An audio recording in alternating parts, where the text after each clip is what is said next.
Halo teman-teman, di sini saya Anissa Rifila akan menjelaskan tentang apa itu statistik. Statistik adalah cabang dari ilmu matematika yang mempelajari bagaimana cara mengumpulkan, mengolah, menyajikan, dan menganalisis data untuk kemudian digunakan dalam pengambilan keputusan.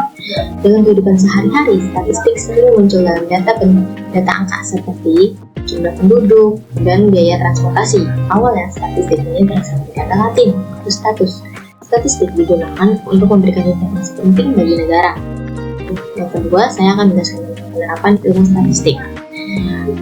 Statistik diterapkan dalam berbagai bidang. Contohnya seperti yang pertama ada ilmu alam. Ilmu alam ini misalnya astronomi dan biologi untuk menganalisis fenomena alam. Jadi statistik ini bisa digunakan dalam bidang astronomi dan biologi teman-teman. Yang kedua ada ilmu sosial.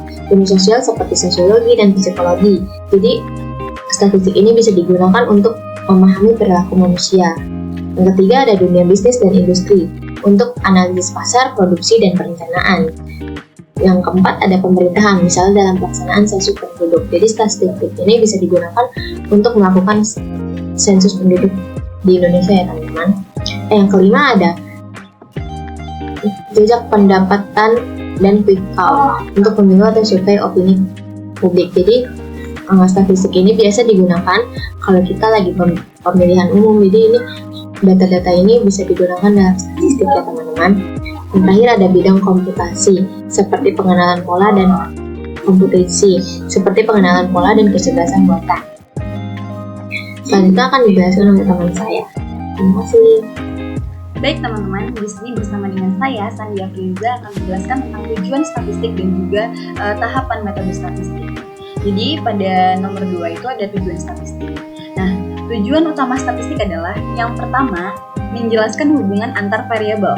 Contohnya, melihat hubungan antara pendapatan dan pengeluaran. Selanjutnya poin B itu ada membantu pengambilan keputusan dengan cara menyediakan data yang objektif dan terukur. Nah, pada poin ketiga atau poin C, mengatasi perubahan. Jadi teman-teman, data statistik itu membantu memahami dampak perubahan global. Nah, pada poin terakhir atau poin D itu ada membuat perencanaan dan ramalan. Jadi statistik ini digunakan dalam forecasting masa depan. Nah baik, selanjutnya pada nomor 3 ada tahapan metode statistik. Jadi pada tahapan metode statistik ini kita ada yang pertama pengumpulan data, atau dalam pengumpulan data ini kita bisa dilakukan dengan cara sensus atau seluruh populasi, atau juga bisa dengan cara sampling atau biasa juga disebut sebagai sebagian data. Nah, poin kedua ada penyusunan data.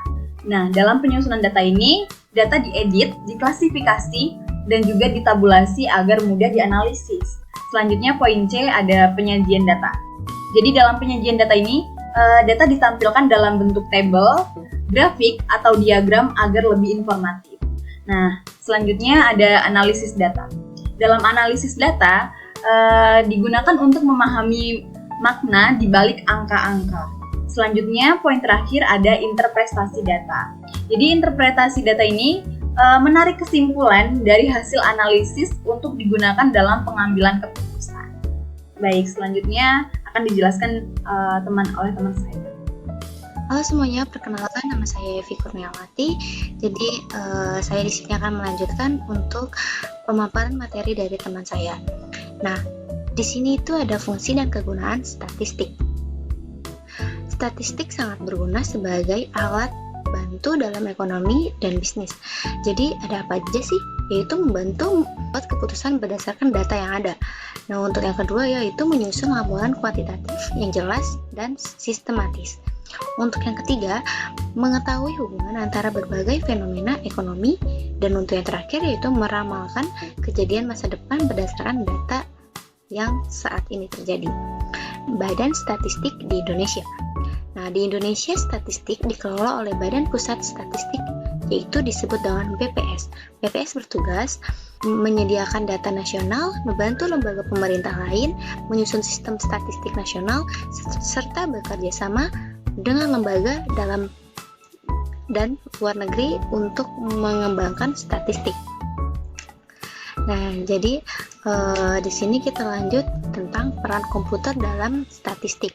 Komputer sangat berperan dalam mengelola data statistik, terutama untuk data yang besar dan kompleks. Komputer menawarkan kecepatan, ketepatan, dan efisiensi. Beberapa program yang sering digunakan dalam analisis statistik antara lainnya yaitu ada SPSS, terus STATA, dan Miniata, Eviwis, SEM, serta spreadsheet seperti Excel. Nah, lanjut setelah itu kita ke jenis statistik. Di sini ada dua, yaitu statistik deskriptif dan statistik inferensial. Deskriptif yaitu menggambarkan atau mendeskripsikan data yang ada tanpa menyimpulkan untuk populasi secara keseluruhan. Nah, untuk yang inferensial ini yaitu digunakan untuk menarik kesimpulan atau membuat prediksi terhadap populasi berdasarkan data dari sampel.